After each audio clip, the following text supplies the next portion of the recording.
ভাই আপনি কি গার্মেন্টস শ্রমিক? না ভাই, আমি গার্মেন্টস শ্রমিক না, আমি সাধারণ জনগণ এবং 8 নং ওয়ার্ডের রাসেলুল ইসলাম রাসেল আমাদেরকে দায়িত্ব দিছে। গার্মেন্টস শ্রমিকের সমস্যা হইতেছে, এই বলে আমরা রাস্তা যানজট এবং যাতে না হয় আমরা জনগণের সহায়তা করতেছি এবং জনগণ আমাদেরকে স্বাগত জানাইছে যে ভাই আপনারা যে উপকারটা করেন এটা সবথেকে আমাদের ভালো হয়।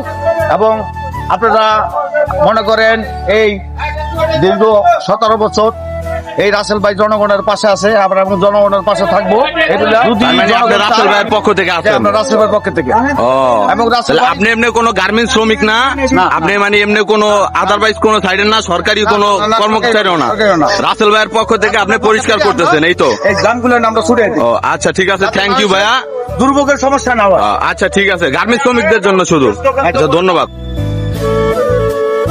সত্যি বলতে আসলে গার্মেন্টসের মানুষের সবাই অবহেলা করে, দেখার মতো কোনো মানুষ নাই, এটাই সত্য কথা। তারপরেও আমাদের রাসেল ভাই 8 নং ওয়ার্ড থেকে যে যতটুকু হেল্প করতেছে গার্মেন্টসের মানুষদের, যেমন সকালবেলায় অনেক সময় জ্যামের কারণে মানুষ ঠিক টাইমে অফিসে যাইতে পারে না, সেই জন্য এই জ্যামটা নিজের উদ্যোগে লোক দিয়ে উনি রাস্তাঘাটগুলো ক্লিয়ার করে রাখতেছে, সবার জন্য অনেক উপকার হইতেছে।